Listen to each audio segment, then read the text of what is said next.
So this is introduction to Gemara. So let me explain what we are hoping to achieve here, and spend some time introducing the concept of Gemara and the oral law, and hopefully we'll try to leave some time tonight for text as well.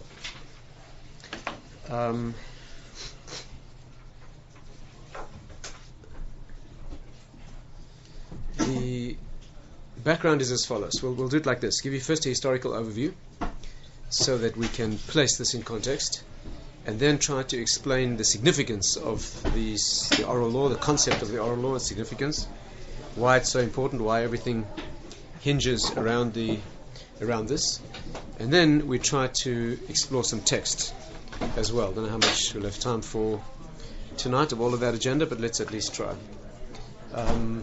You don't have to take notes. I mean, you want to take notes, you can, but we'll make this recording available to anybody who wants it afterwards, so you can concentrate on the materials that are writing.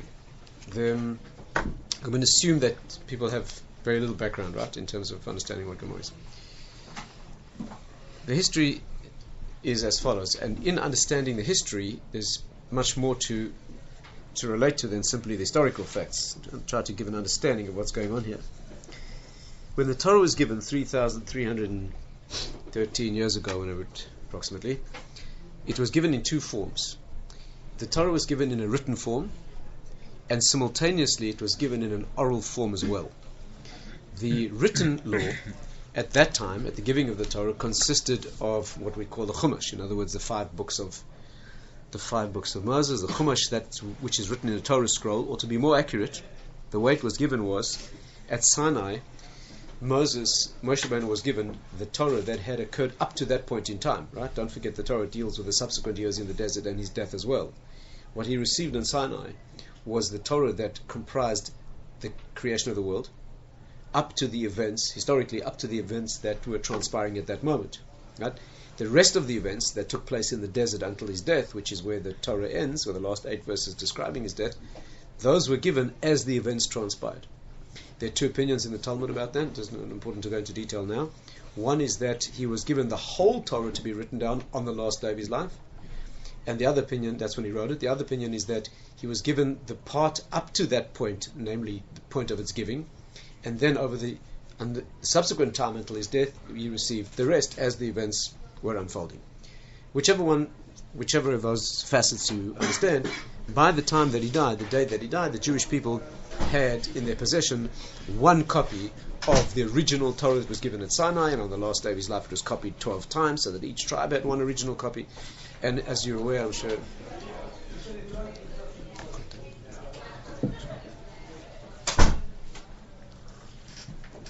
since that time it's been meticulously copied, right? In fact, we have one of the 13 principles of faith is that the Torah we have in our possession now is exactly the one that was given then.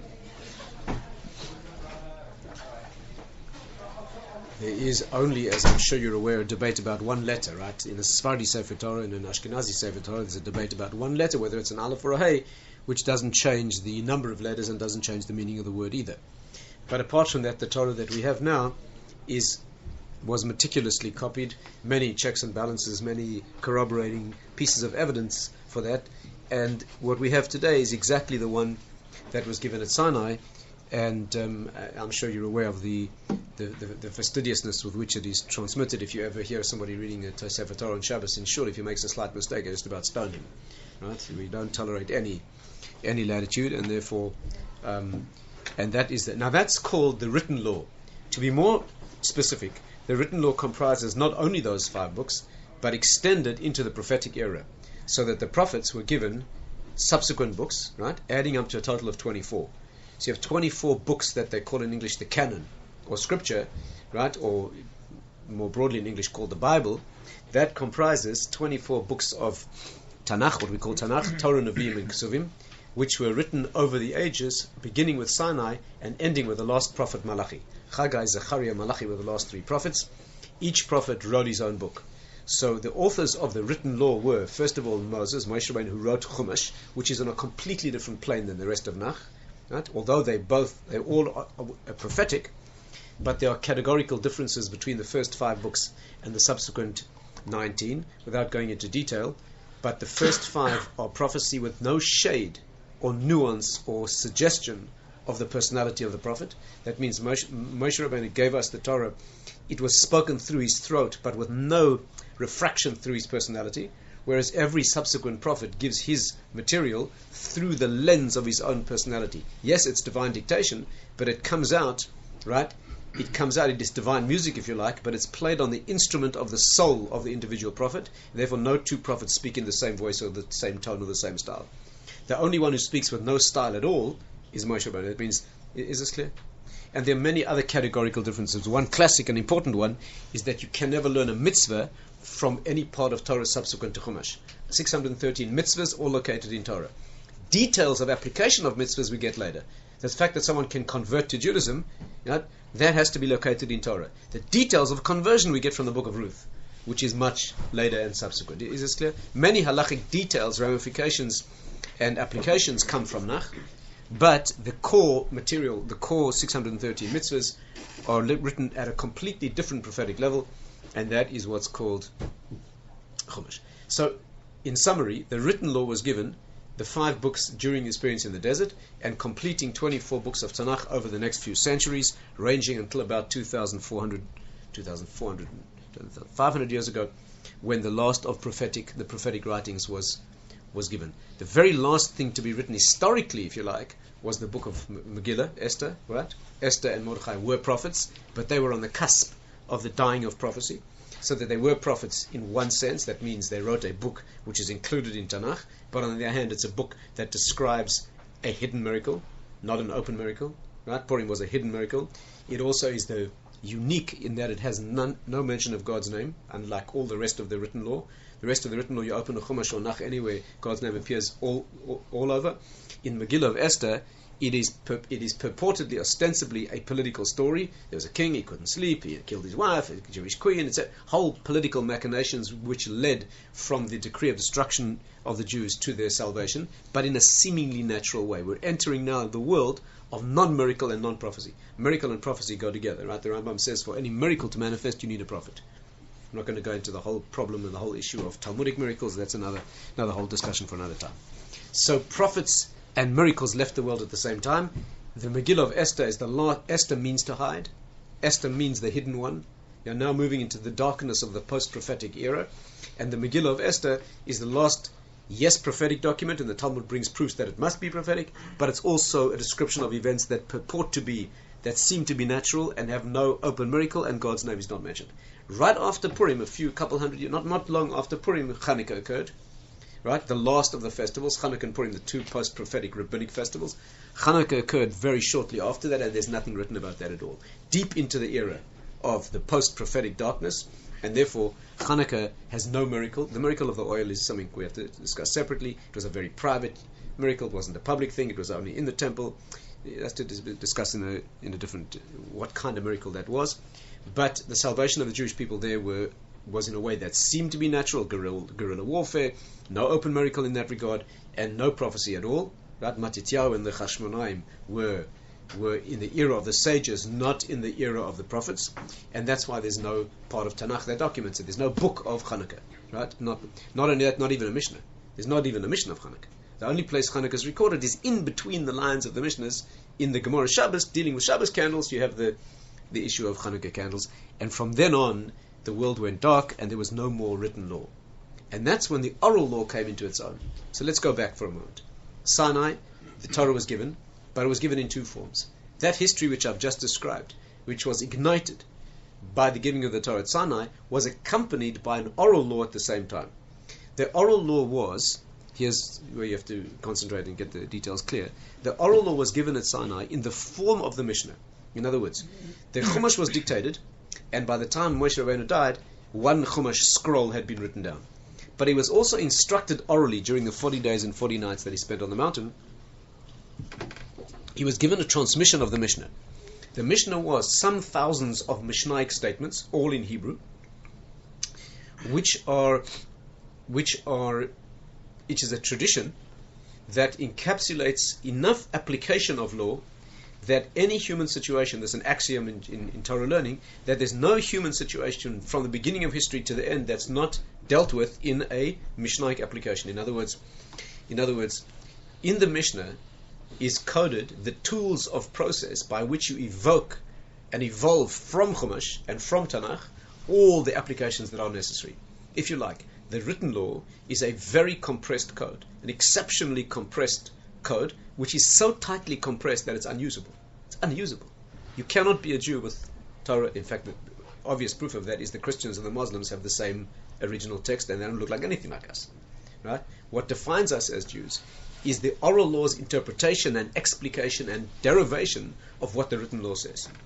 And the method, the format that took was called the Mishnah. So Moshe Rabbeinu brought down the written law, which was Chumash, which is so compressed and it's such a compressed program, if you like, that without the oral law which runs that program, right, or if you like, these are the keys and the codes, and the oral law is the program that runs it and brings it into application, you wouldn't be able to live a Jewish life. But with the Mishnah, you can deal with any situation. So I, as a doctor, need to know whether risky surgery is allowed on a patient who's probably going to die anyway. The Mishnah will tell me where to go back to the written law and derive from between the lines the words, the spellings, the nuances, the numerological hints, the grammatical hints, the apparent excesses of letters and words and so forth and so on, how to apply that detail to my situation. If an astronaut today, right, would want to know about Shachris on the moon, it's not an unrealistic question. Or does he have to put tefillin on 17 times a day as he orbits the earth 17 times a day? He'll find a Mishnah that documents, right, the applicable principle. It may not talk about it explicitly, right? If I want to know whether Siamese twins can be separated at the cost of the life of one to save the other. So there's no Mishnah that talks about that particular medical situation. But the Mishnah has the principle, the precedent that can be applied to that situation. And the nature of the oral law is that it lives in the hearts and minds of the sages of the Jewish people throughout the ages, and they are the ones who possess the insight into that Mishnaic code, which they then use to run the program of the written law to bring out the principles that apply to any situation. Whether it's astronauts on the moon, marital intimacy, psychological principles, legal, whatever it is, okay, the Mishnah, from the deepest Kabbalistic principles to the most practical, mundane applications of everyday life, the Mishnah is the code that unlocks what is there. Notice I said that the Mishnah unlocks the written law. It doesn't lay it on top of it. It doesn't pontificate and give you rules itself.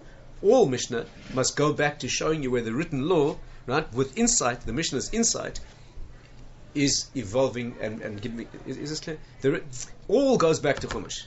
Not only that, all of Nach goes back to being compressed in Chumash. Everything must be in Chumash someplace. In fact, if you really know deeply, all of Chumash is contained in Bereshis, and all of Bereshis is contained in the first 6 days. Because if the world was created, then everything has a point of origin there. So if the deeper you are, the more insight you have, the more knowledge you have, the more you can go back and back. Just like a doctor can look at the human body, but if he's deep, he will go back into the embryo to see how these things take shape and form. And if he has more depth than that, he will go back into the genetics, because each one is the same system, parallel systems, but each one a more compressed unit coding and producing that which is more and more explicit. That's the way Torah unfolds as an organic process. So again, let's go through it again. At Sinai, the written law was given, and the Mishnah was given as well. The Mishnah comprised a fixed number of statements, crafted in such a way that within those Mishnaic statements was adequate material to unlock any human situation or aspect of wisdom by not by containing it in itself, but by showing you where in the Torah itself the root is of that particular issue. The Mishnah was handed down word perfect, with no argument at all for many centuries. Okay? In fact, there was no argument about any of its details, and no argument in Jewish law at all. Imagine Jews without argument. Talk about the miraculous era. That's greater than any. The Jewish people transmitted the body of halachic wisdom and the perfect version of the Mishnah from 3,300 odd years ago until about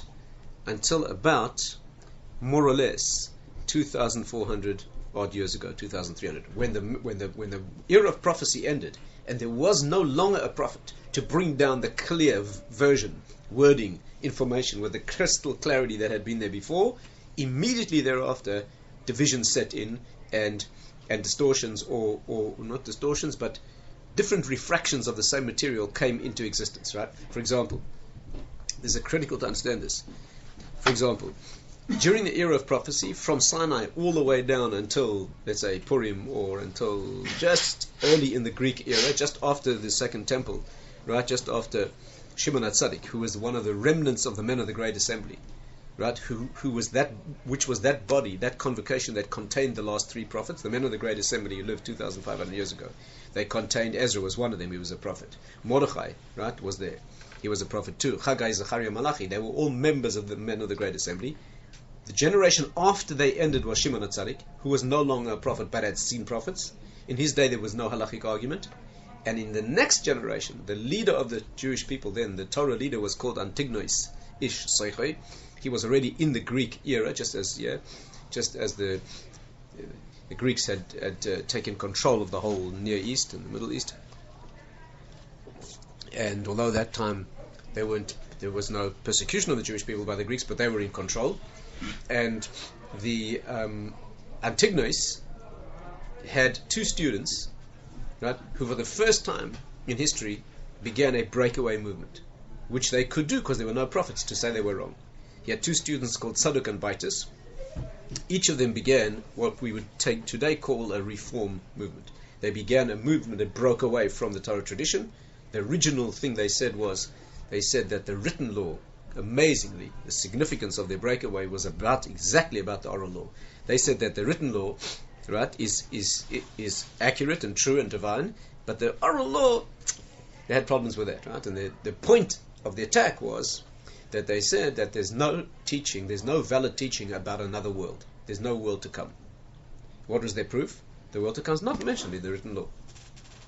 In fact, the way the argument began was, their teacher Antignos made a famous statement. He said, "Be not like servants who serve the master for reward, but be like servants who serve the master not for any sense of reward." They went out of the lecture and they said to their friends, you know what he said? There is no reward. He didn't say that. He said, don't serve for the reward, serve because it's right. So they said, what he really means is, there is no reward, there's no world to come. And where does he get that from? Because the Torah doesn't mention it. And it's true, the Torah doesn't mention the world to come. That's a whole interesting thing. Why does oral law only show you the hints in the Torah, but the Torah doesn't say it explicitly? That's not tonight's subject. So what they broke away began these reform digressions and distortions, was exactly based in the notion of an oral transmission, and there were no prophets no longer to say that they were wrong, and therefore they began movements, became the Sadducees that stuck him, and they were a breakaway movement. In the very next generation, or two generations later, the Torah leader was a man called Yeshua ben Prachia, and his student was the founder of Christianity. His student was the founder of Christianity, again who broke away and founded a reforming distortion of Judaism, right? And in fact, as it happens, the point of breakaway was exactly the same thing: a breakdown in transmission from Rebbe to Talmud. You know this. You know what happened to Gemara. Our Gemara has this piece censored. The beginning of Christianity is censored in our Gemaras, but today it's no problem. You can get an edition of all the censored pieces that the Christian and the Muslim censors took out. Right? It's called Christian Sashas. You can buy it on a bookstore today.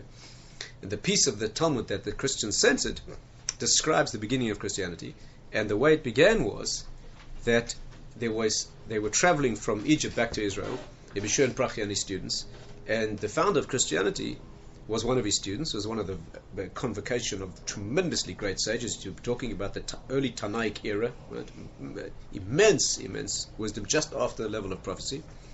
And the Rebbe made a statement, and his Talmud misunderstood him. The Rebbe said something at the inn where they were staying, and he referred to a certain matter, and the founder, the student, thought that his Rebbe was referring to the innkeeper's wife. And when he realized that that was the mistake he'd made, and that's where his focus was, he banished him completely. And then the Gemara says that he came back to ask forgiveness, realizing his mistake. He came back many, many, many times, and his Rebbe kept pushing him away. Rabbi Shimon Prachia kept rejecting him, and finally he came back to ask forgiveness and to do tshuva completely. And on the final occasion, Rabbi Shimon Prachia was accepting him, but he happened to be saying Shema. And he made a gesture to him to wait, and he misunderstood the gesture and thought that he was being rejected finally, and he went off, and the Gemara says he erected a stone, which was the foundation of the Christian church, Anyone who knows about Christianity knows that the founder of the church was Peter. Peter, yes? No? Anyone speak Latin here? What does Peter mean? Peter, what does Peter mean? The main.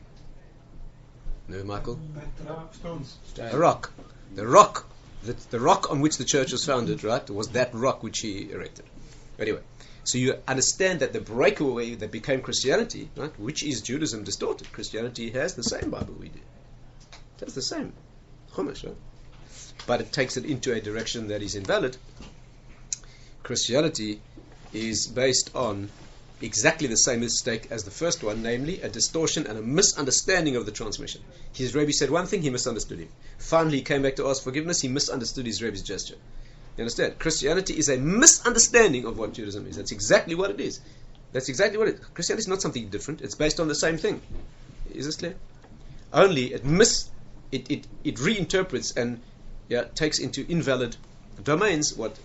Anyway, the whole process of breakaway and reform movements began then and never stopped. In every generation there was something like that. The reason being, after prophecy ends, there's nobody to set a standard of clarity anymore, and that's when it broke down. And at the same time, and here's what we need, arguments crept into the Mishnah.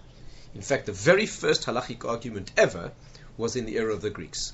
The two leading sages of the time, Rabbi Yossi ben Yochanan, Rabbi Yossi, the two great Rabbi Yossis, one of them who was actually killed by the Greeks, Rabbi Yossi ben Yochanan and Rabbi Yossi Israel, the two great Tanaic sages of the time, entered a halachic discussion and an argument about one halachic matter. As it happens, it was the law of whether you rest your hands on a korban, a sacrifice on Yom Tov. I'm not going to go into that. That was the first argument, and that argument persisted. The first time, you have to understand this, the first time ever there was a halachic argument, or rather a halachic argument that couldn't be resolved with the clarity of prophecy. Just 2 generations or 3 generations after prophecy had ended, there was an unresolved argument. Both positions were held until finally 3 generations later, Hillel and Shammai. Right? Hillel and Shammai were the 2 great leaders. The Maharal points out amazingly how there was always one leader, Shimon HaTzadik, Antigonus, and then it broke into 2, each of whom could only hold half of Torah. One held the Kabbalistic dimension called Chesed, and one held the dimension called Din. But the Torah was no longer held in one individual as this breakdown began, and of course that's where 2 opinions arose in Torah about the same matter. And one was called the Nasi, one was called the Av Beis Din of the Sanhedrin. These 2 positions continued until Hillel and Shammai. And Hillel and Shammai argued not about one thing but about 3 things. And the Talmud in Shabbos says what the 3 halachic arguments were, but only 3 things. You understand that? Out of the hundreds of thousands of Torah matters, there was only dissension about 3 things. And in the subsequent generation, the students of Hillel and Shammai broke down completely. And from that day to this, we have thousands upon thousands upon thousands of arguments about virtually everything. No page of the Talmud isn't rife with many opinions. What I can't discuss now, which is an amazing subject, is that when argument began and 2 opinions arose, we don't say one is right and one was wrong. When Rabbi Yossi ben Yochanan and Yossi ben Yezer argued about a halachic matter, they were both correct. Right? And Hillel and Shammai, the Talmud says, Elu ve'elu divrei Elokim chaim. These and those are the words of the living God. That means when Hillel said the law is X, and Shammai said the law is Y, and you are totally wrong, and he said you are completely out of the parish, completely wrong, the deep understanding is they're both right. They're both right. Right? It's not too surprising, after all. Reasonable people can have different approaches to the same, whichever profession you happen to be in medicine. Very often reasonable and rational alternatives to the same problem, right? A surgeon will approach it one way and a physician will approach it another way. They could both be correct. In Torah it goes much deeper than that, because in Torah you can have an argument about a seemingly mutually exclusive matter, by definition mutually exclusive, and we say they're both true as well. We haven't got time to go into it. Remind me, it's an incredible subject. How can 2 mutually exclusive positions, ostensibly about a fact, was the tzitz written like this or was it written like that? Were the krashim of the Mishkan this size, were they that size? 2 opinions about it, and we say we're both 100% correct. Well, how on earth can 2 mutually exclusive opinions about a factual issue both be true? Remind me, it's an incredible subject, but such is the notion. And as we move through history, arguments arise, and we say that in Torah, if they're valid Torah positions, all positions are true. It's true that as we move later in the Talmudic era, we don't say Elu ve'elu at the same level. Well, Hillel and Shammai said 2 opposite positions. We say they're both 100% true. Later, the Rambam indicates that different type of argument crept in, where matters were forgotten. There were elements that no longer were clear, not just two clear opposing positions which are both true, but a different sense of argument crept in. And here's what's critical to understand. These dissensions, this blooming and blossoming of argument, which was the rich process of the oral law, continued until the days of Rebbe. Rebbe was Rabbi Yehuda Anasi, Rabbi Judah the Prince, who lived after the beginning of the Common Era, died in about the year 200, about 1800 years ago. And Rebbe came at the end of the Tanaic period, right? See, after the Torah was given, each era after the prophets, we enter descending layers of generations, each one incredibly lower spiritually than the one before. Right? And eventually you have the Tanaim, then you have the Amoraim, who lived from the year 200 to the year 400 approximately, authors of the Gemara. Then you have the Savoraim, a number of generations, until you get to about the 10th century. Then you have what's called the Rishonim, like Rashi, the Rambam, the Ramban, the Rif, all those, the Rosh, all those great authorities of those eras, until about the 15th century, when you enter what we're in now called the Achronim, right? By definition, we are the last set of generations. It's called Achronim. There's no one after us, right? We are the pre-Messianic final age for the last 4 or 5 centuries. Each one is a tremendous descent in spiritual level. This is called Yeridus Aderis, the descent of the generations. And at that particular point in time, when the Tanaim lived, namely all those great authorities like Rabbi Akiva, Rabbi Tarfon, Rabbi Eliezer, Rabbi Yeshua, all those authors of the Mishnah, the last of them was Rabbi Yehuda Nasi, descended from the house of David, like every Nasi before him, and he assembled all the extant versions of the Mishnah, because by that time, says the Rambam, the Mishnah that was transmitted from Sinai was no longer the original Mishnah. Listen carefully, this is critical to understand. The Mishnah given at Sinai was no longer the original Mishnah. The original Mishnah was, right, a man gets married in 3 ways, X, Y, Z. You want to marry a girl, you've got 3 methods to do it, right? Or you want to build a sukkah, this is the way you do it. By the time Rebbe came along, the Mishnah had blossomed into a Mishnah with many opinions. The Mishnah no longer said you do law A in fashion B. The Mishnah said, Rabbi Akiva says you do it like this. Rabbi Tarfon says you do it like that. Rabbi Eliezer says you do it like... Now the Mishnah contained names of sages and their opinions, right? Much richer tapestry of argumentation and multiple opinions than had been there in the original Sinai version. The Sinai version contained all of those opinions in a nuclear fashion within it, but they all came to expression throughout the age of the Tanaim. 1 second. The Rambam says the danger was that this expansion of the Mishnah and different opinions verged on the danger of information being lost and being distorted. And therefore Rebbe, listen carefully, Rabbi Judah the Prince, took the unprecedented, amazing, watershed, historical, and previously forbidden step of writing down the Mishnah. The whole concept of the Mishnah is that it has to be oral. The defining characteristic is that it's oral. It's inscribed on the hearts and minds of the sages of the Jews. As soon as you write it down, you kill it. As soon as you write it down, you freeze it. The purpose of the written law is to be the written law. The purpose of the oral law is to keep us alive, that it thrives and it lives only in the opinion. Some sages go so far as to say that when you thrash out a matter in the oral law and come to a crystal clear conclusion, it's no longer oral, it now becomes written. The oral law is the process itself, not the... Is this clear? The oral law is the dynamic, the process, the derivation, the living it. Right? It is the opinion, it is the heart and mind of the sage. It's not the words committed to paper. And therefore nothing worse you could do than write it down. But Rebbe took the watershed decision that since there was a danger of information going lost, there was no option, and he did what was essentially a forbidden thing, which the Torah allows. We're not going to go into how that works now, called Eis La'asas Lashem, and he wrote down the Mishnah. Rebbe wrote 1 set of Mishnahs. Every Tana in his age had his own set. If you were a Tana in the days of Rebbe, you had your own set of Mishnahs. Right? You had your own set, but each set was complete. In fact, one beautiful illustration of this is, there was a law then that a boy was allowed to learn the Mishnah orally from only one Rebbe. He couldn't have 2 different teachers. You know, the tradition then was boys learned Torah from age 5 to age 10. They learned the written law by heart. From 10 to 15, they learned the Mishnah by heart. And from age 15, they began Gemara, which is the analytical process of understanding Mishnah that we call Gemara, which is in Aramaic today. From age 10 to age 15, he learned the Mishnah by heart. He was not allowed to change teachers in the middle. Why? Because each teacher had his own set, and each set was complete. So if a boy learned half the Mishnah from one Rebbe, and then he went to learn the other half from another Rebbe, he might be missing a word in this half that he had in his second half, that he had in his first half, and it'd be drop a halacha. Do you understand? So each boy learned Torah from his Rebbe, his particular personalized set, which was different from everybody else's, but each one internally complete. Rebbe codified one set. He took this enormous body of Tanaic literature, and he formulated and crystallized one set of Mishnah, which is what we have today. All the ones he did not include, all the versions and additions and discrepancies and other versions, he left out and became what's called today the Brisa. Okay, so listen carefully. You have what's called the Mishnah today, which is the one unified set that there's no argument about to this day, that Rebbe codified. And you look up any Mishnah today, or in the text of the Gemara, you see the Mishnah, there's one uniform set of Mishnahs, which is self-contained, the version we need to take us through to the Mashiach, and the version that contains every possible precedent and application of any possible human situation.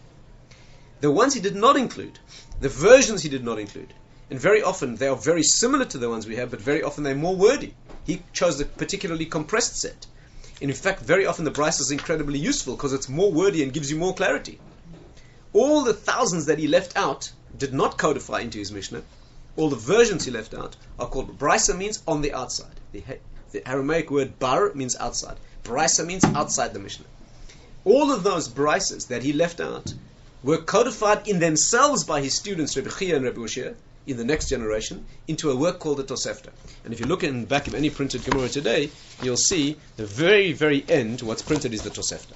The Tosefta is all the Brisas that didn't make it into the Mishnah, many of which are very closely parallel to the Mishnahs that we have, and many are incredibly useful because they're more explicit, and they illuminate things that you have to be much sharper to perceive in the Mishnah, which is much more compressed. There are a number of Brisas that did not even make it into the Tosefta. They were not codified into the Tosefta. You come across them in the text of the Gemara itself as you go through.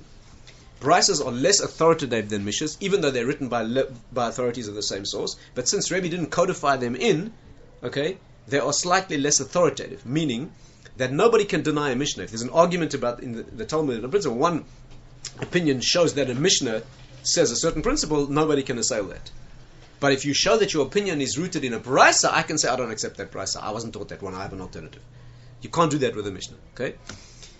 So that was the unprecedented moment in Jewish history when the Mishnah became written down. But, listen well, the essence of the oral law is that it has to be oral. As soon as you write it, you kill it. So what did Rebbe do? He wrote it down in an oral form. He wrote it in such a crafty and cunning and compressed fashion, the Mishnah, that on the one hand, yes, it's written, but on the other hand, without deep effort, and a fellow student to work it through, and a teacher to open its secrets to you, an incredible analytical process, and years of effort, it will remain a closed book. In other words, do you understand? It's more explicit by being written down. The information cannot be lost now because it's crystallized, it's codified and crystallized. But it's crystallized and codified in such a dynamic and compressed fashion that there's still an enormous amount of work to be... Is this clear? And therefore, you can look at a Mishnah today and think, well, here the law is going to be clear. You look at a Mishnah, 4 lines of Mishnah might take 15 pages of Talmud to evoke all its inner meaning, right? It's deliberately cryptic. It has pieces left out, deliberately left out, but left out in a cunning way. Not just left out in such a way where enough effort can be reconstructed, but reconstructed only by the dynamic process of the oral law. Is this clear? So the way to reconstruct it, do you go first to the Gemara or to the... We're going to discuss that.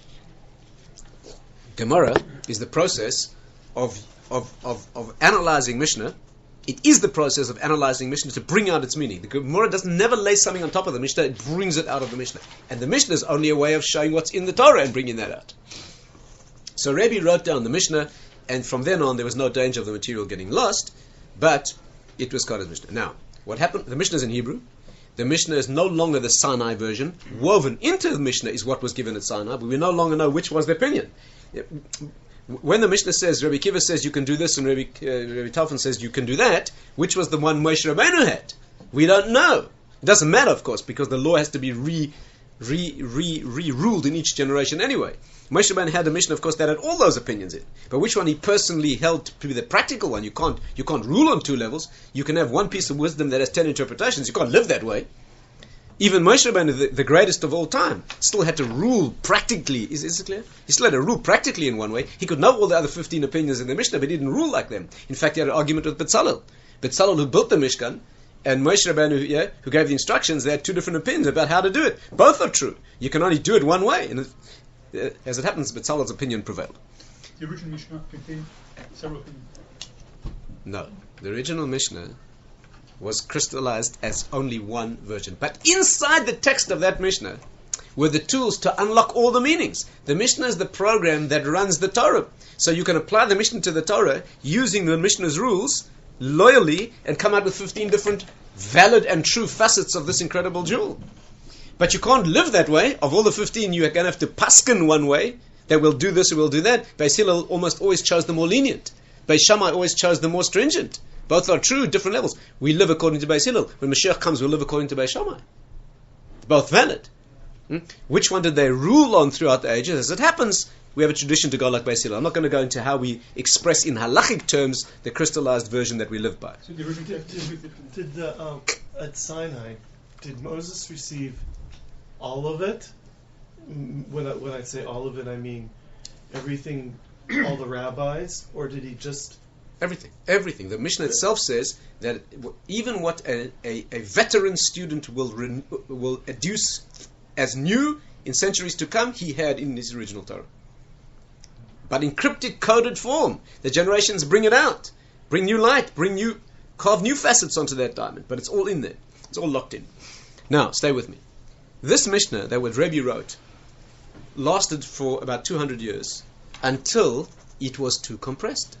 As we descend through the levels of the generation, 200 years later, in the days of Ravina and Rabashi, right, approximately the year 400 of the Common Era, people took a Mishnah and they could look at it and it was no longer clear enough. The intellectual capacity and the intensity, the voltage drop from Sinai had progressed to a level where the Mishnah itself had all the information but no longer able to bring it all out reliably.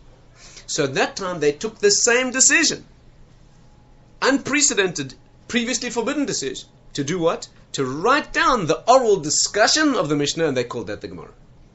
So what they did was this. They took the original statement of the Mishnah and all the learned discussion of technique, of derivation and evoking all the meaning from the Mishnah, which was a dynamic intellectual and spiritual process, instead of allowing to live only in the realm of discussion, they wrote it down, and that's called Gemara.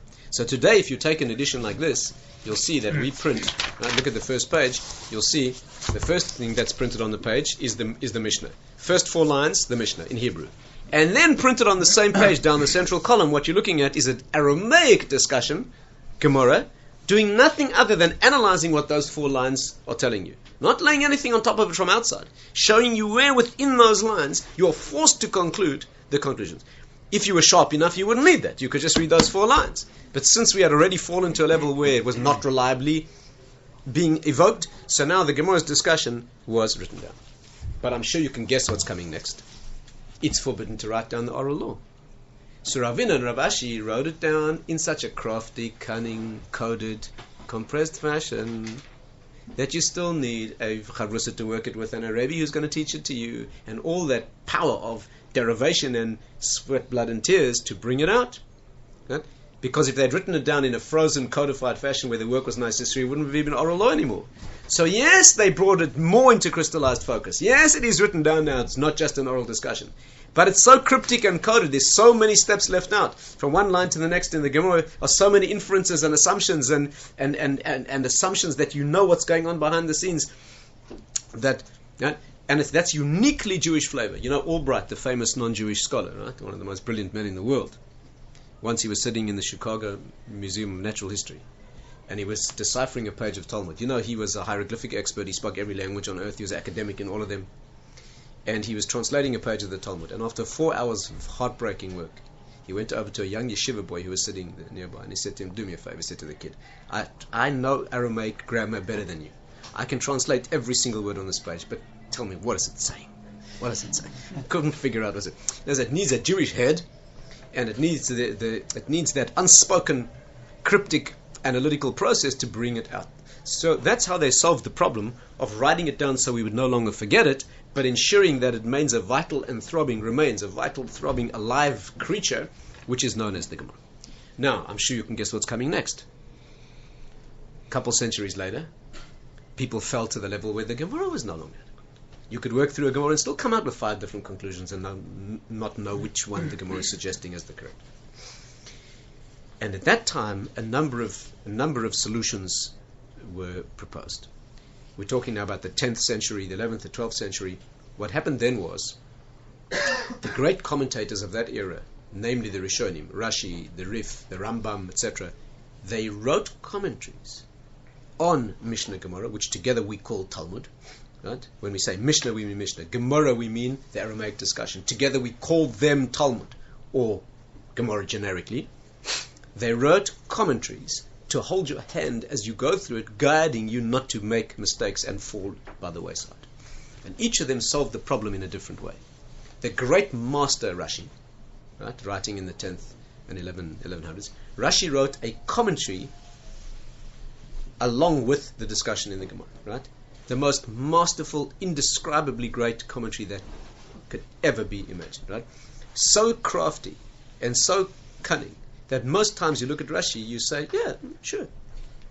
When you look at Rashi and you see he's saying something and it seems to make sense, you've misunderstood. You failed to see what the problem was. The right way to study Rashi when you see him commenting on the Talmud is, here's the right way to do it. Look if Rashi comments. If he does, don't read what he says. Go back to the text until you see the problem. Then you read Rashi, it's like a neon light. Rashi appears to be chatting along happily with the Gemara, but he's solving one problem after another, the most masterful commentary. You know, there's a Kabbalistic joke about Rashi. You know, the Kabbalists say that the world's greatest sages got together to write a commentary on the Talmud, on the whole Torah, that would be the most amazing commentary that would contain all of the Torah's wisdom.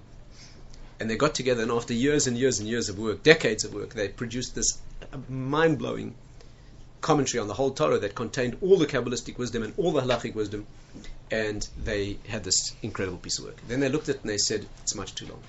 So they spent decades more refining it till it was half its length, with the same amount of material, same amount of information. And then they said it's still too long. So they spent decades more, and they finally got it down to a quarter of its original, and finally they had it down to a tenth of its original length, with all the information, and it turned out to be Rashi's commentary. Okay, so Rashi, indescribable, and that's how he solved the problem. Tosefta, Rashi's grandchildren, which are printed by convention here. This is Rashi, on the inner side of the page always. His grandchildren and subsequent generations from approximately the 11th to the 15th centuries, beginning with his grandchildren and many other authorities, argue with him. Argue, commentate, compare and contrast. Rashi often will interpret the Gemara. Tosefta will often say, but that doesn't make sense. There's 15 other places that seem to contradict this, and bring them and work them through. And the convention is to print Rashi and Tosefta on the page. That's the heavy logs. Those are the what we need to open up the sugi, as it's called. Those are the two commentaries that are printed on the page. By the way, they're always printed not right and left, but inner spine and outer. So if you put a pin through Rashi, it will always go through Rashi on both sides of the page all the way through. In fact, it was popular, you're not going to enjoy this, but it was popular in the yeshiva world before the war, where boys learnt Gemara much more intensely than they do now. The entertainment at lunchtime in the yeshivas was that one boy would put a pin on one word anywhere on the page, and the other fellow would have to tell him what word that pin goes through on both sides of every page throughout the whole volume, and 15-year-olds could do it with ease. And I've seen it with my own eyes without a moment's hesitation. I haven't seen 15-year-olds do that ever, but I've seen people in their 20s who you could ask any word on any page of the whole Talmud, and they will tell you what's on both sides of the page all the way through. In fact, all you have to do is mention the page number, and they'll quote the whole page to you. Right, absolutely verbatim, and I've seen that plenty of times. How that's done and how they used to do it, and I'm not going to go into it. It's a little humiliating for us. But, and in fact, in the yeshivas before the war, when a 15-year-old had memorized the whole Talmud, you're talking about 60 tractates, and he told one of the older boys that he completed it, the older boy would say, memorizing, it's nothing, it's understanding, that's hard. No, that's the level they were at. Anyway, so that is what Rashi and Tosefta did. There were many other solutions. The Rif, right, Rav Yitzchak Al-Fasi, who was a contemporary, he chose another solution entirely. He rewrote the Gemara, and if you look in the Rif, it looks like a Gemara. But look carefully, you'll see he rewrote the Gemara, leaving out all the dissenting threads of argument and tracking only the mainstream. In other words, he didn't write a commentary. Rashi wrote a commentary, helping you understand correctly. The Rif didn't write a commentary. He rewrote the Gemara, but rewrote the Gemara, isolating the main thread of argument. Do you understand? Teasing out and extracting the threads that do not come to halachic fruition. That was his solution. The great Rambam, who's known as the Great Eagle, the Rambam, who lived in He was born in 1135, died in 1204. The Rambam chose another solution, more radical than any that had ever been proposed before. The Rambam didn't comment, and he didn't write a thing. The Rambam wrote a hierarchical code of Jewish law. Instead of following the argument in its sequence in the Talmud, the Rambam started from scratch, and he wrote a hierarchical. In other words, this is how you build a sukkah. Point 1, point 1a, point 1a1, point 1a1, little one. Right? In a hierarchical structure. The Talmud doesn't do that. The Talmud weeds its arguments through. You could be in the middle of one discussion in the Talmud and find yourself rocketed off to another part of the universe for an argument that's needed and woven back in. Right? You have to hold your head together, you get a terrible headache. The Rambam codified it, Sukkah, chapter 1. And not only that, describe the Rambam's codification. Before the Rambam began to codify the laws, let's say it's about a Sukkah. So the Rambam says, right, before we do this, I'm going to tell you the mitzvah of Sukkah has the following number of mitzvahs. There's so many positive, so many negative. Those are the mitzvahs. Now, let's go into each one and bring it. Max, this is Introduction to Gemara. It's not.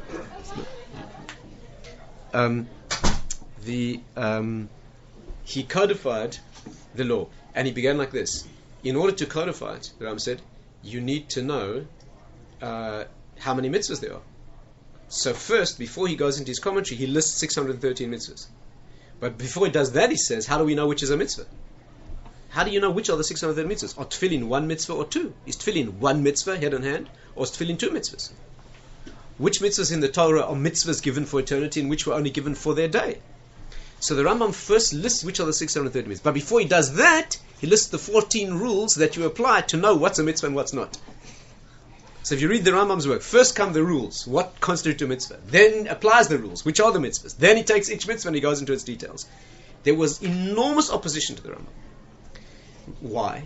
Can you guess why? The Rambam made it unbelievably clear. You want to know how to build a sukkah? Point A, point A1. You want to get married? There's 3 ways. 1, 2, 3. 1A, 1A1, 1A1, 1, 1, etc.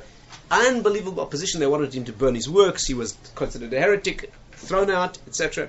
Why? He took the one thing away which they tried to protect. Because he, in their opinion, destroyed the oral law. You don't need to understand anymore. You just look it up in a book. That is the death of the oral law. The whole point is that it's not organized in a codified fashion. That's the whole point. You can only rule when you have it all in your head and you can pull all the threads together. You have to be an unbelievable genius and know it all. If you know 99.9%, it's useless.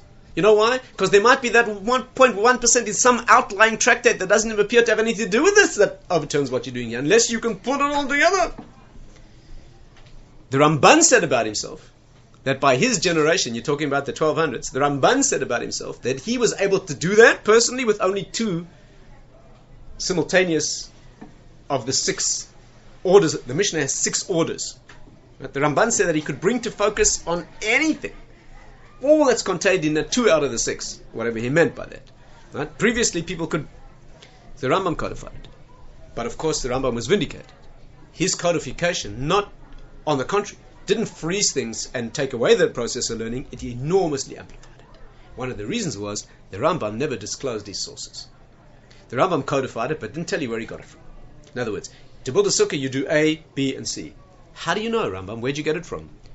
Go and find. Go and search. This is a Mishnah there, this is from a Medrash Tanchuma over there, this is from Medrash. The Rambam codified Chumash, Nach, the whole Talmud, all the halachic midrashim, the whole Torah, including sources that we no longer have, parts that we no longer have, brought to bear on his codification. So the Rambam, paradoxically, was accused of reducing it. The Rambam said, it is a reduction, but we need it, we're going to forget it otherwise. And they said, yeah, but you're paying the price of destroying the oral nature. And of course he was vindicated. The Rambam's work is one of the most fertile areas of Torah that didn't freeze and codify in that sense, but amplified and caused a blossoming and a flowering of Talmudic learning, as well as codifying and crystallizing so we can find where we are. And many others, of course, followed different solutions. And finally, of course, 4 or 5 centuries later, you can guess what happened. In each generation, as we go down and down, we understand less and less. We need more and more commentaries. And therefore, on Rashi and Tosefta and the Rambam, their commentaries on them, and then their commentaries on them, and then their commentaries on those. And today, the Gemara is printed in a book like this, occupies about a third of the book, and the rest are commentaries on the commentaries on the commentaries on the commentaries. And then there's commentaries on those, and then there's more. Not because we're getting better and better, but because we're getting dumber and dumber. If you've got a very intelligent friend, half a word is enough, he understands you. If you've got an unintelligent 6-year-old, you've got to spell it out in great detail. So today we have an enormous body of Torah work, not because we're great enough to write such works, but because we need them. Is this clear? And there are principles, finally, in the transmission. When you write a commentary, for example, the Gemara debates and analyzes the Mishnah, it can never argue with the Mishnah. You can never argue with the hierarchy one step up of where you are. The Navi comes along and he says something in Torah, which is Torah, Nach, etc. No Mishnah can ever, chas v'sholom, argue with that. That's divine. The Mishnah comes along and says something. Subsequent generation called the Gemara, the Amoraim, can never disagree with the Mishnah. You are not allowed to do that. You can't disagree with the Mishnah. All you can hope to do is understand it. If I want to argue with you and I'm an Amora and you're an Amora about the Gemara, I have to bring another Gemara. Because me arguing with that's like a pea shooter against a cannon. I've got to bring another cannon. And after the generation of the Gemara, we go down to the Rishonim, the Rambam, the Rif, etc. They can never argue with the Gemara. I mean, there are exceptions I'm not going to go into now, but they can't argue with the Gemara. If you want to argue with the Gemara, you've got to find another Gemara that supports you. And after the generation of the Rishonim, we get to the 15th century on, you can't argue with the Rishonim. Today, the Chofetz Chaim, right, or the Gaon of Vilna, who lived in 1700s, who is indescribable in his greatness, cannot disagree with the Rambam. I mean, he does. I'm not going to go how he does, but the rules are you can't do that. He's in a different league. I'll give you a marshal. You can only play people in your league. They may be amazingly greater than you, but it's legal. If you want to go and have a little knock around with Arsenal, you guys, you get together, a couple of guys, you make a team, go play with Arsenal, right? What's the rule? Are you in the league? If you're part of the league, you can be useless and almost about to be relegated, but you can play him. You're going to get killed. Doesn't matter, you can play him. But you can't play people that aren't in your league. It's just illegal. You don't meet them ever. Is this clear? And therefore, Achronim can argue with each other. You today are allowed to argue with the Chofetz Chaim. You need your head read. You're going to get destroyed. Make a fool of yourself. But you can do it. You want to hold an opinion different than the Gaon of Vilna, and you've got good reasons, you're allowed to do it. You're an idiot, but you're allowed to do it. But you can't disagree with the Rambam. Because he's in another league. Rishonim, 10th to 15th century. Is it clear? You can't argue with them. All you can do is hope to understand them. They had a vision and a clarity and a greatness that's off limits, different league. And they can't argue with the Gemara. And the Gemara can't argue with the Mishnah. Okay, is this clear?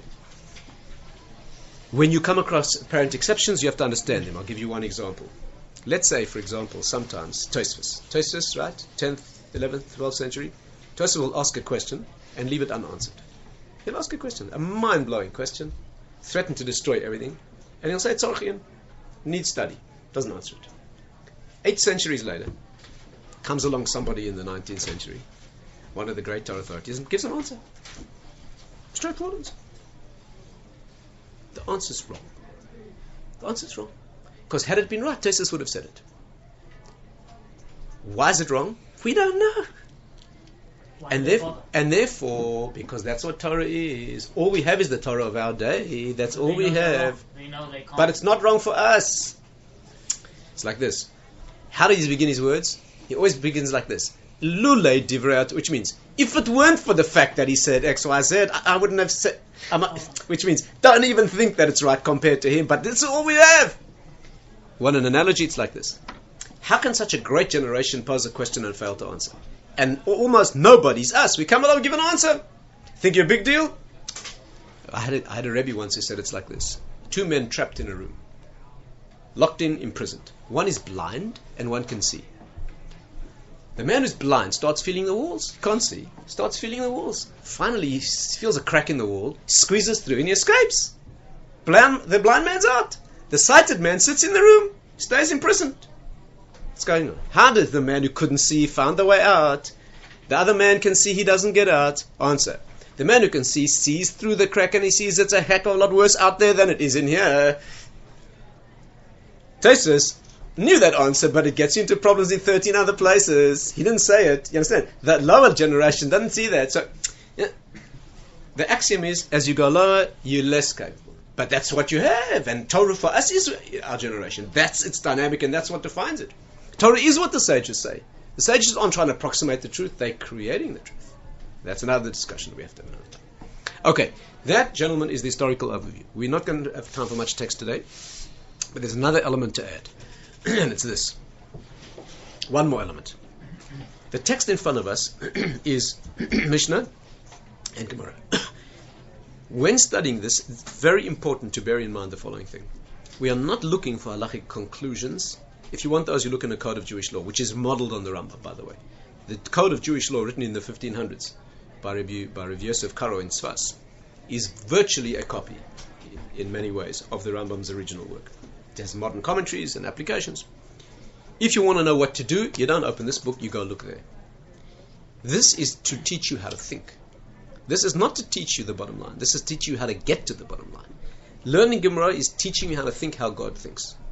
To teach you how to think and how to know on an intellectual level and a Kabbalistic mystical level. That's why we learn. We do not learn Gemara in order to know the outcome. You often aren't going to get it from here. You can learn the Gemara for years and sweat and bleed over it and come to a final conclusion, and it'll turn out to be wrong because the 20 other Gemaras say opposite. So until you've learned it all, you have no hope of coming out. We're not learning it for that. We're learning it for the exercise, for the development of the heart and mind that it does. Is this clear? And that's why it's difficult. It's designed to be heartbreakingly difficult. Because in the effort of unlocking it is where you grow. The reason it was done that way, to make it an oral law. The purpose of that is to develop you, your heart and mind and soul. And therefore, if you don't walk out of this class with a headache, you failed. The object of this exercise is to walk out of here broken with a headache for a week. If you didn't put that effort into it, learning Gemara is like working out in the gym. All you want from the workout is the difficulty. You don't want the result. When you pick up weights in the gym, you don't want the weights up. That's irrelevant. You want the effort. If the instructor picks up the weights and puts them in your head and you snap a shot and send it to your mother, she'll be very impressed. You don't build any muscle that way. The object of exercising, is this clear? If the instructor carries you around the track at record time, that's irrelevant. You need instructor, otherwise you're going to injure yourself and do it wrong. You need the Rebbe. You need the instructor. But his job is to make you sweat. A good Gemara instructor does not explain the Gemara. He makes you work it out. If you go to a class where the Rebbe brilliantly explains the whole Gemara, he cheated you of the reason of being there. Is that clear? You're not there. You are here to sweat. I'm here to make you sweat. We have to sweat it out together. We have to challenge each other. You understand? We're here to evolve and derive what it means. You're not here for information. Any class you go to where the teacher explains it clearly in Gemara, other parts of Talmud, of Torah, that's what you want. You learn Kabbalah with somebody. You want him to teach it to you. Halakha, you want him to teach it to you. Clear. Gemara, you don't want him to teach it to you. You want him to teach you how to do it. And therefore it's designed to be heartbreakingly difficult. And many beginners give up because they don't know that. Many beginners will say, Rabbi, I tried this, is much too hard for me, I'm going to stick to easy stuff like Kabbalah. This is not for me. They don't understand that it's designed to be difficult. So that in untangling it and unwinding it and teasing apart the details with all that effort is where you develop. So don't come to me in a week's time and say, look, it's much too hard for me. That's the point. Would you say that to your gym instructor? I'll say, I'm getting tired. I'm starting to sweat. That's why you're here. I was once standing in Telstone in Israel, in the Judean hills, and Rav Simcha Bassanon, my great teacher, he looked out at the hills and he said, the Gemara is like the road in Telstone. It's got speed bumps. The Gemara's got speed bumps. You go fast, you break an axle. You have to go slow. He once said that a piece of Gemara is like a tangled ball of string. It's a ball of string knotted incredibly complex into the tightest possible knot. You look at this knot, you have no idea how many pieces of string there are. You are challenged to take it apart. But be careful. The only way to untangle a piece of string is slow and careful. You go at it a little too fast, you make it worse. The Gemara is a tangled, one beautiful straight piece of string, knotted into the most elegant and complex and compressed beauty for you to tangle apart, to untangle slowly and show it's one piece of string and elegantly fold it back into what it was before. And therefore, we are here not to have a good time. We're here to cry and weep with pain in the effort to untangle what is going on in the Mishnah. Any questions at this point? It's an interesting point, because what I was thinking is that if you have all these great Rabbanim, and if the Torah is like a diamond and you shine light in it, and then from the diamonds you get all these different beautiful colors or whatever, if each rabbi was a color, then the color would come back to a source.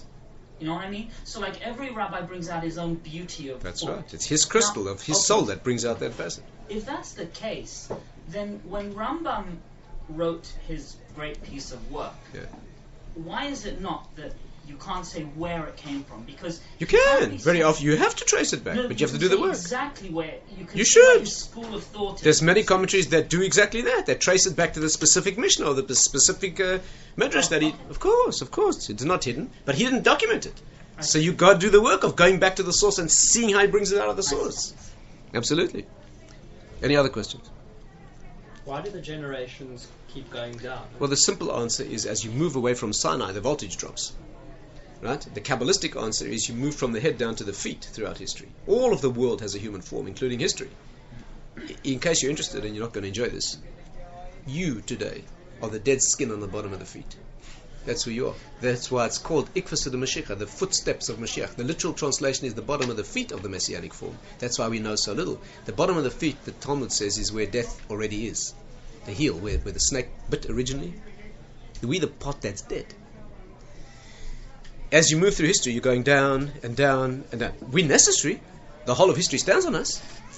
We're necessary. Every part of the body is necessary, and you're only going to be held account for doing your part right. But compared to the generations that went above, in the heel, the Gemara says, "Ein rekev ba'akev," does not decompose after death because it's dead already. Right?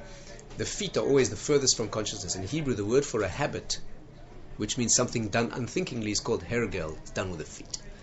The furthest part from that's why they play football in this country. Anyway, the point is that it's furthest from consciousness, right? It's the part that is that is where the serpent originally put the poison. It's only a question of how long it takes to spread. By the way, my Rebbe once said that our generation is exactly like the soles of the feet.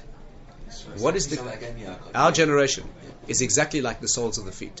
What is characterized as the soles, the bottom thick dead skin, human foot, very insensitive. You walk barefoot. I had a friend in South Africa who used to walk barefoot when he was young. He used to put his cigarettes out on the bottom of his feet, bare feet. Why not?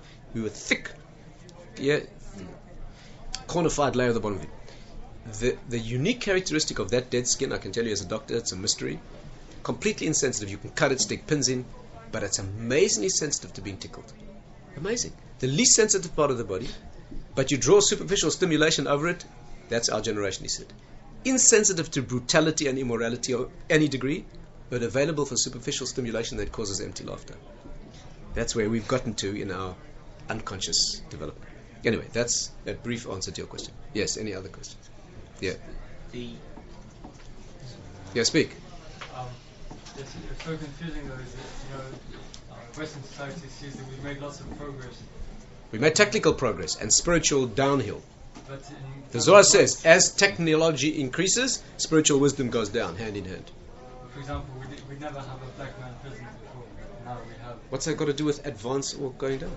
What's that got to do with spiritual? Morally, we're getting better, Who says that's morally better? Why is it morally better? Why is it morally better? Is he the best man for the job? That's the question. The color of his skin is irrelevant. It should never have been an issue. There's a non-issue. The question is there a wise choice? That's a question. I mean, think about that. But Yes. there are some, holy men today, though. They're not, Holy men. Of course. They're not comparable to. No, they're not comparable to previous generations. They're not. They're great So- relative to our generation. Of course. Can I just ask, there has to be surely exceptions in every generation. Right. They can be incredible exceptions, but they can never approximate the greats of the previous generation. They're in the wrong league. So even Nobody someone can be a like prophet. Rashi, Nobody can be a prophet in our generation. You know why? Because we've fallen below prophecy. So the head that sticks up above the rest is also below the red line because we're one body. When the Jewish people sin, God says to Moses, you go down. The Jewish people sin with the golden calf. Moshe Rabbeinu's on the mountain, got nothing to do with it. Hashem says, go down, your people sin. You go down because they sinned? Yeah, you're the head of that body. They go down, you go down.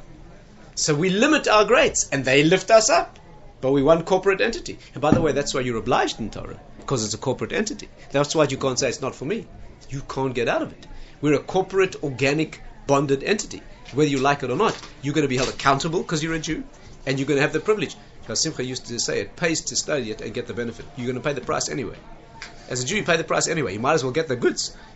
Jews who pay the price and are tortured and persecuted without even having the goods, what a tragedy. Let me finish with a story.